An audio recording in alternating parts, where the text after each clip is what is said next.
ما أريد من هذا الشعب إلا أن يزيد في الحمد والشكر إلى الله عز وجل، ويزيد من محبة الوطن، ويزيد من العمل ومضاعفة العمل لما يسعى فيه من خير له وللدولة والأهل. هذا اللي أنا أدوره من الشعب، وربنا إن شاء الله يوفقنا جميعا على ما يحب ويرضى.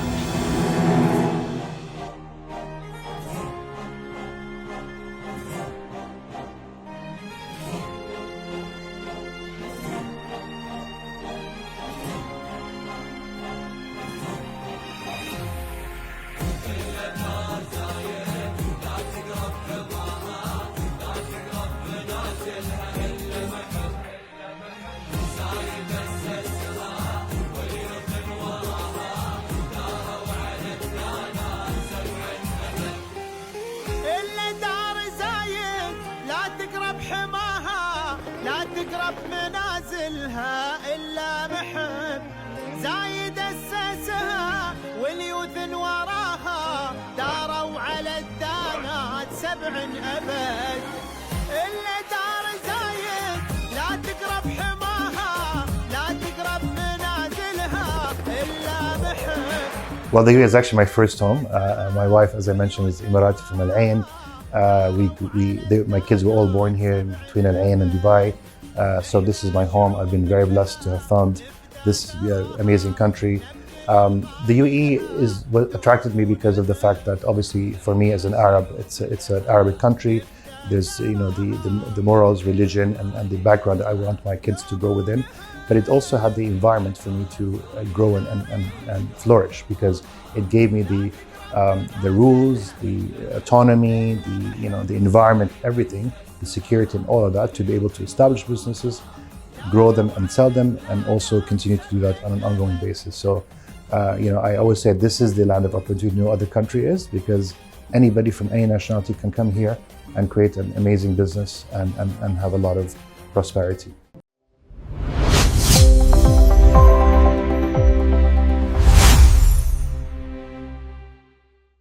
Hello everyone, and welcome back to another episode of Peers of Union, where every conversation uncovers a new pairs of insights, leadership, and success from the heart of the UAE. Today, we sit with someone who has spent 30 years doing something very few people have mastered, seeing the potential in a business before the rest of the world did. So, from investment banking to private equity, from the MENA region to the UK and the USA. Today's guest has built a career on one thing: knowing where to place your trust and your capital. Let's welcome with me, here we are today in Dubai, Mr. Tamer Bazzari, the founder and the CEO of Genero Capital, CFA, Chartered Accountant, and one of the region's most recognized names in private equity and corporate finance. Mr. Tamer, welcome to Peers of Union. Thank you for having me. Thank you so much for joining us today at Peers of Union. It's our pleasure. Mr. Tamer, if you please could start the episode by introducing yourself. Tell me, who is truly Mr. Tamer behind the cameras, behind the scenes? Thank you for the opportunity. So I've been in the UAE for 28 years. I started my career in Canada with Deloitte, studied accounting and finance before that. Moved after a career in Deloitte for 3 years, 1 year in the Caribbean and 3 years in Montreal, Canada. Came here when the UAE was still very kind of early in financial services, which is the area I focus on. So I was very fortunate. So which year did you come to the UAE? I came here in 1998, and I started with Ernst & Young in the UAE. We worked in consulting. I worked in consulting, and I worked on a mandate, which is setting up the Dubai financial market. There was no stock market in the UAE then. There was no capital markets authority. I was very fortunate to have worked on the project, opened Dubai financial market, and then joined them full time.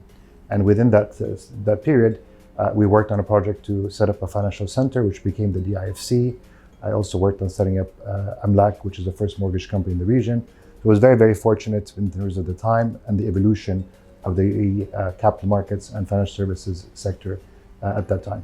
Before you came to the to Dubai, where have you been before? And why did you even decided to come to the UAE specifically? So I was born in Amman, Jordan. I lived as a child between Jordan and the USA. My father was an aeronautical engineer. Both my parents did their masters in the US. In 7th grade, we moved to Qatar. So I spent 6 years in Qatar, mastered Arabic, having gone to Arabic schools there. And then I moved to Canada. So I have a Canadian Jordanian nationality. And then a few months after arriving here, I met my wife. She grew up all her life in Al Ain, Emirati, and got married. And this became home to me. And the country and the whole infrastructure here made me feel home from day one. And what about your educational backgrounds as well? So I studied at McGill University in Montreal. I did accounting and finance. And then I did my graduate degree in Montreal as well in accounting. Then I became a chartered accountant, studied to become a chartered accountant from Canada. And then 3 years studied for another degree in USA, which is chartered financial analyst. And back in 2002, I actually set up the CFA Society here, the Chartered Financial Analyst Society, which is the biggest professional society for financial analysts in the region. We have about 1,400 members as we speak. How did you come up with the idea of expanding CFA? What was even the vision behind this? So I actually started my first level in the Caribbean, and then when I moved to Dubai, I managed to finish it. And the idea was, how can I, being involved with the Dubai financial market, with the DIFC, how can we enhance financial services in the region and in the UAE specifically? And the idea was creating a society that would have members that would have presentations, networking events, a lot of value added for the members would be a good idea. So I contacted the Global Society out of the USA, convinced them that I'm the right kind of partner for them, and then launched the CF Society when I was in the DFM, out of the DFM. And we brought in some amazing sponsors from the beginning, banks and accounting firms, so it gave it a lot of credibility. But the good thing is we maintained the quality and the consistency, and today we do about 45 events a year. And again, it's been a very, very good 20 plus year journey.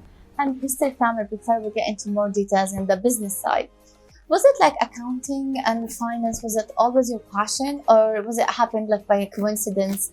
You saw yourself looking at numbers 24/7? So that's a very good question. I actually wanted to study engineering, and then a friend of my father in Doha said, I think finance and banking and accounting would be a good start for the career. For my career. And I think it was a really good idea because it was a good foundation. Being an accountant, and obviously a chartered accountant, makes you understand businesses, companies. But what got me to where I am today is actually my passion for entrepreneurship, for small to medium companies. So I was fortunate when I started my career at Deloitte that I was put in the SME team, small to medium enterprises. So I got exposure to over 20 industries in my first 3 years in my career. And now that's what I do. I look at businesses, I source businesses, I look to help them grow, funding-wise, strategy-wise, getting into new markets. And that's my passion. And looking back at your journey, what do you think that was the most powerful skills that you have adapted and they led you to where you are today? I think my education and my initial career days were very good in my discipline. I also was very disciplined in my education. I grew up playing tennis professionally or in a very high level as a teenager. So that discipline in terms of work and sports ethic was very, very important. My 3 years at Deloitte initially in Montreal were very structured, got to understand about businesses and finance and tax and all the other aspects of it. And that discipline continued with me throughout my career. As they say, practice makes everything perfect. 100%. You literally showed us. And when you decided to become who you are today, to establish Genero and CFA, how would you say that the people who have supported you throughout this journey? The biggest support I had was from my family, my father, my wife, my mother, because again, they're all very well educated. My wife spent 27 years with DIWA as an engineer. My parents both have their masters from the States. So they kind of looking for betterment in terms of education and career was always something that was around me. And I think that empowerment was very, very important for my life, for my career, for my life. If you could have been able to go back at the time and tell Mr. Tamer, the younger self, the younger picture of you, what would you tell yourself? I would tell myself to pursue your dreams, because when I started Genero 16 years ago, I used to run a very large investment bank in the DIFC called the Rasmala. At that time, I was in my 30s. We were managing $1.3 billion, 6 offices. So it was a very big business. But then I always wanted to do things that I was really, passionate about and invest in companies and grow companies. So I left that career with a lot of hesitation from people around me, even my father and my wife, thinking, why would you want to leave a stable career to set up on your own?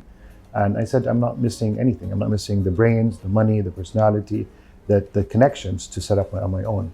So the message is pursue your dreams and do whatever is best for you. It was the best decision from both a personal and a career perspective because I control my destiny. I have investors that invest with me, and I have a very interesting portfolio. And I think you were confident of yourself and who you are. You believed in yourself first. 100%. That's who became who you are today. 100%. It was the right time. And again, I think I would tell the younger generation, get your experience, get your career, but don't hesitate when you're ready to pursue your dreams. And one thing that I would say some people they miss about, it's like when you become an entrepreneur or like you have your own business, that you can't cut your brains off from thinking about your job while you are like at your home. Like you must have been like enjoying your time with your children.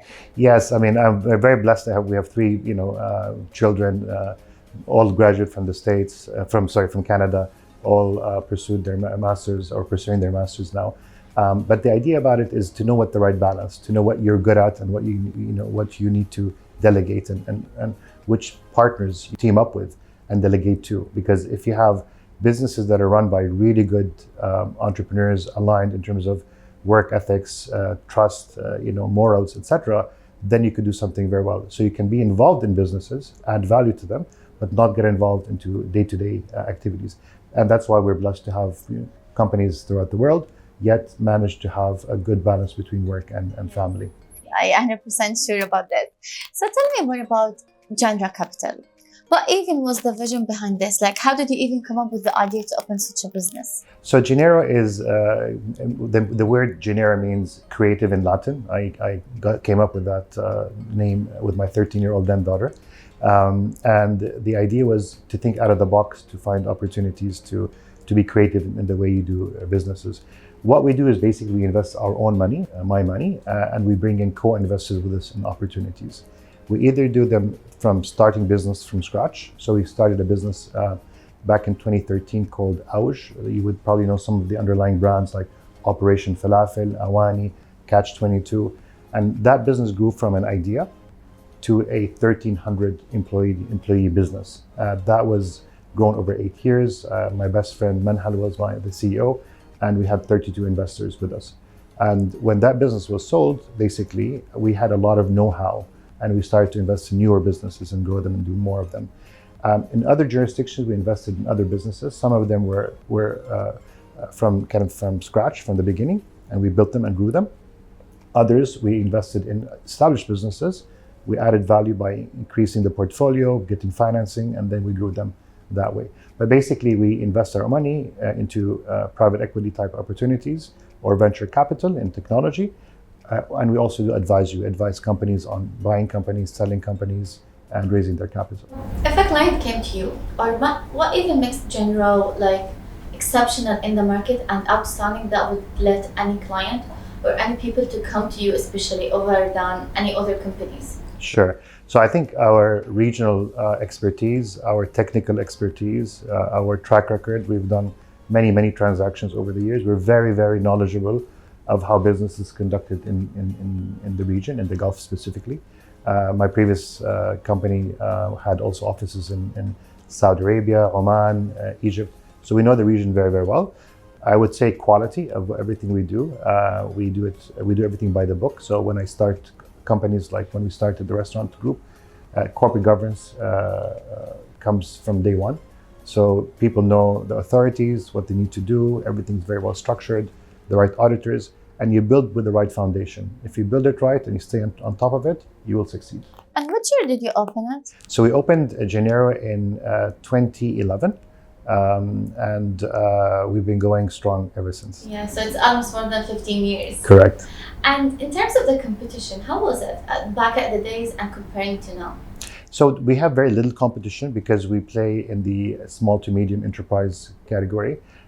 because we're quite unique that we invest our money. We're not really looking to do very large transactions in terms of size. We can do mid-sized transaction, 20, 30, $50 million, be part of that. And we make our money on the advisory that we do, if we're raising capital for the company, and also on the money that we deploy.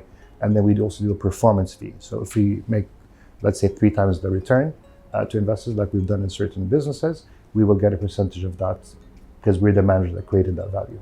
Let's say after all of this experience and where you have invested, how do you know where to invest and which business that you would encourage like other people or even yourself as well to invest in and other businesses not to? So it happens that our current portfolio is quite diverse from USA to UK. I was going to say this, yeah. Yeah, and you know, people tell me you were so visionary to have diversified so much because I was mainly in the region 5 years ago.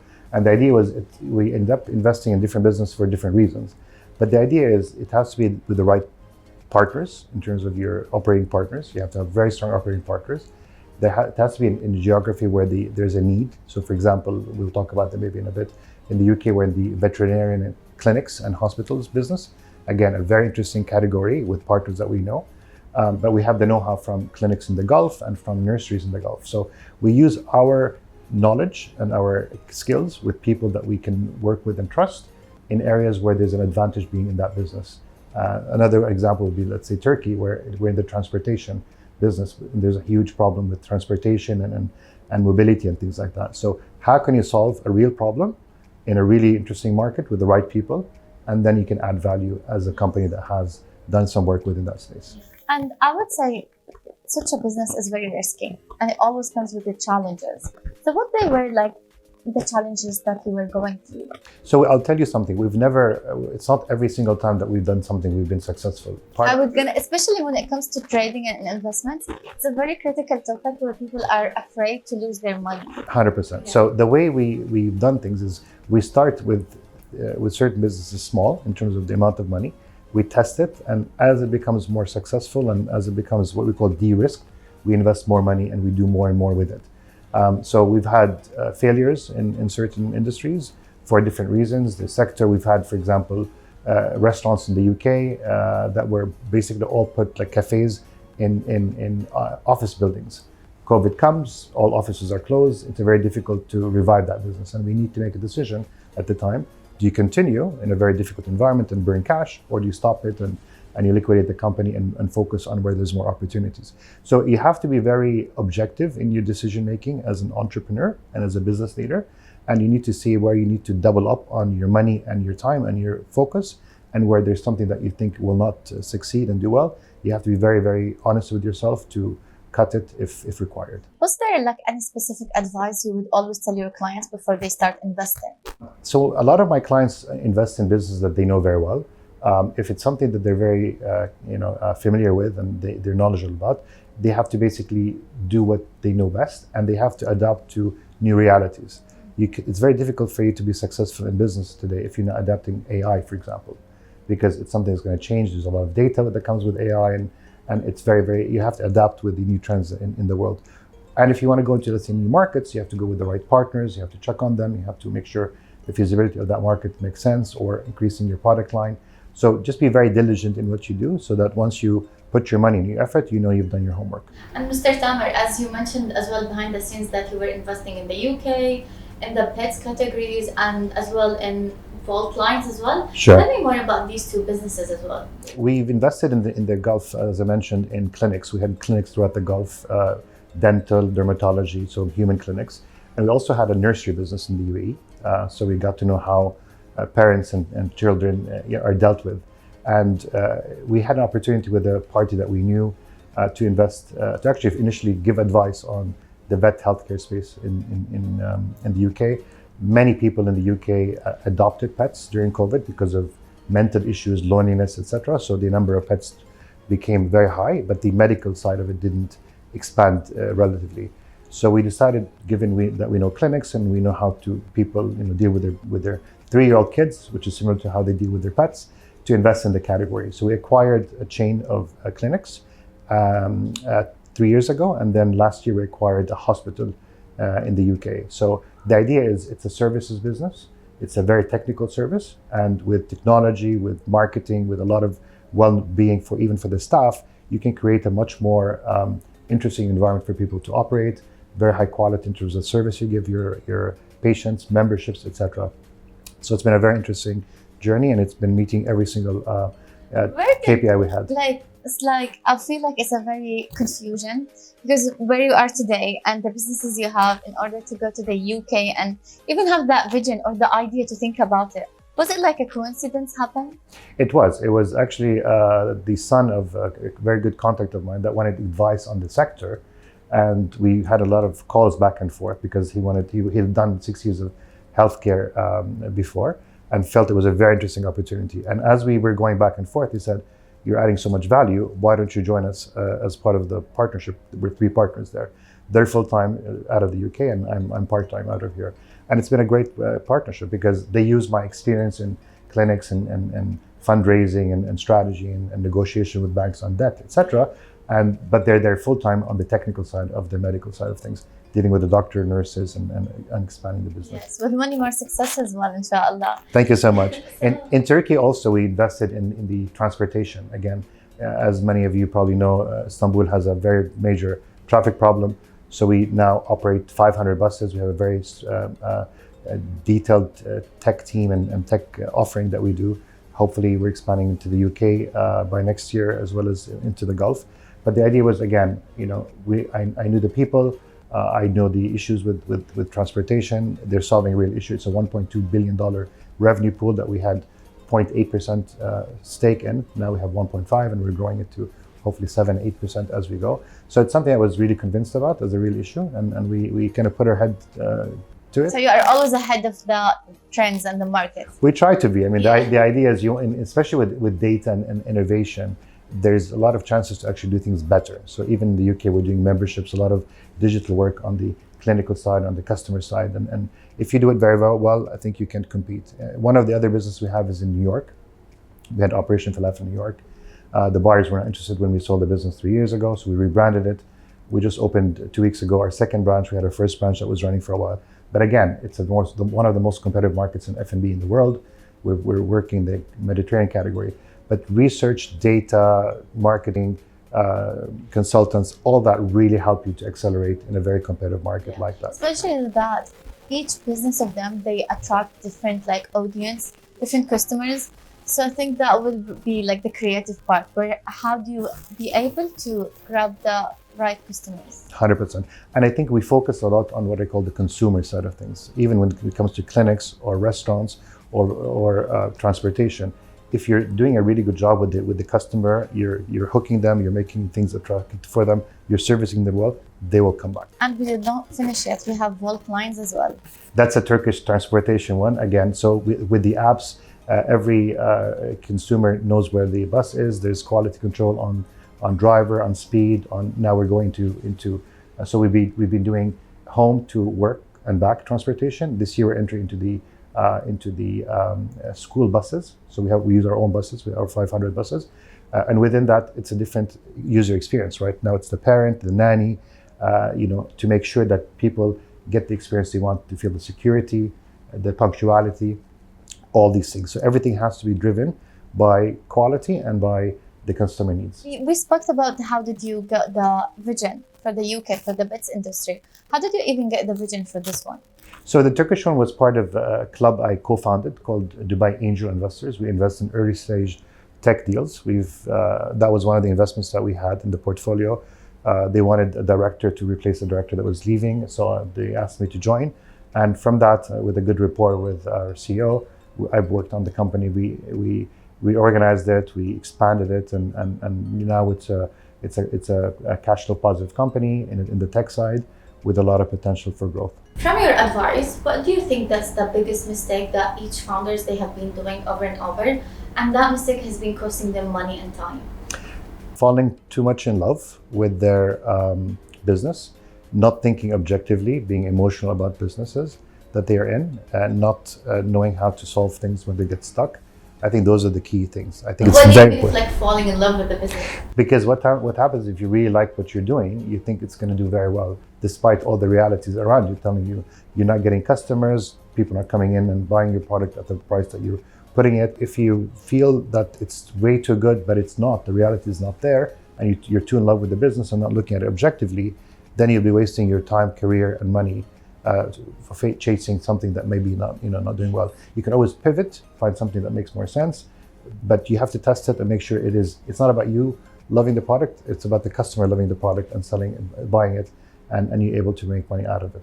And speaking of Genero as well, as you mentioned, like being in love with the business, as I know that Genero has been recognized since 2024 and 26. So tell me about the recognitions and the award you have been taken. So we received various awards. We've received tens of awards since we started. Mainly focus on SME, innovation, financing. So it's quite varied. We've had it from regional as well as global companies. But in terms of innovation, for me, one of I think the best things that we're working on in terms of innovation and I think very relevant to this beautiful country is we've launched recently, as in like a week ago, a fund that's giving loans to small to medium companies in the UAE. It's a company called Trellin that I co-founded with Ali, my co-founder. And what we're doing is we're giving loans to small to medium companies to help them grow. The difference between equity, investing in the capital, and loans is equity, you have to get involved in the business, in the board, and the governance. But with financing of SMEs, you're basically helping the company get financing. They take the money, they grow it, and they keep the full autonomy on the business. In the UAE, 94% of businesses are SMEs, yet the gap in terms of funding is 100 billion. So there's 100 billion of need for SMEs to grow. But it's basically a very big driver of jobs, of growth, of innovation. So we're focusing on this category. We've launched a $2 billion US dollar fund. And I think we have the press release going out tomorrow on this. But it's a category that I think with innovation using AI and intelligent data processing, a lot of the tools that were not available in the past, with credit assessment and knowledge of companies and SMEs. We've been running a portfolio like that for 8 years. One can do something very interesting in a very good opportunity, such as SME lending in the UAE. And Mr. Tamer, if you could tell me more about the future plans you have for Genero. So the idea is we want to grow our portfolio. I think we've done a very good job with our first restaurant group that we had 32 investors and grew to a very high level. We might be doing that with more restaurants, and now that we have restaurants now in New York, in Barcelona, in Cairo, as well as in the UAE. So a very good portfolio. We might consolidate that and create another platform to grow that. But we'll also keep an eye on, obviously, growing our existing portfolio, make them very successful, as well as looking for new opportunities in areas where we can, add value, grow, and find that there's a very good, market need. Yes, with many more success, inshallah. Thank you so much. And Mr. Tamer, as we come to the end of our episode, if you could deliver a message to the young generation who would like to proceed into the investing, the finance industry, or just a general advice to the young generation. Sure. For the young generation, I think it's very important to get the education and the experience that you need. Going to the corporate world with the right kind of company in your domain is very important. Once you have a few years of experience, 5, 7, 8 years, whenever you feel ready, if you have an idea and you have the right, backing financially and maybe even mentoring as well, don't be scared to pursue your dreams, especially when you're young and you have the energy.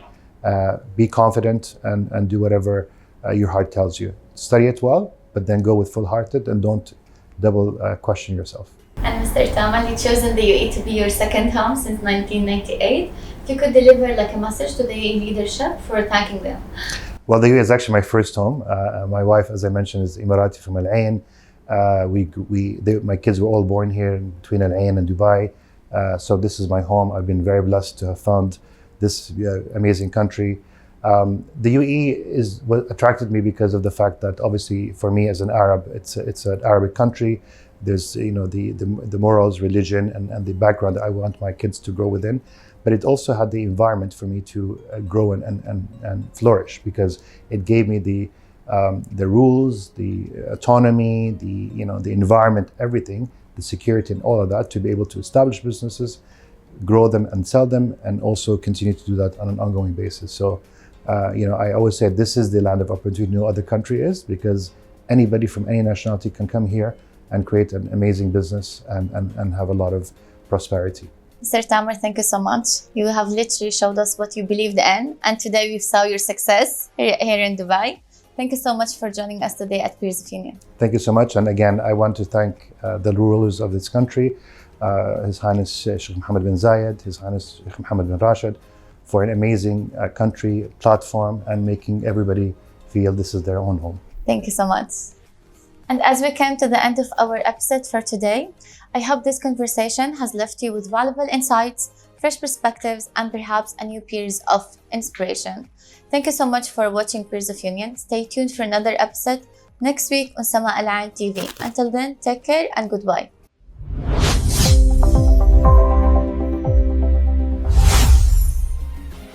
وام الشيوخ اللي الله رعاها ربت قروب للوطن هم سنة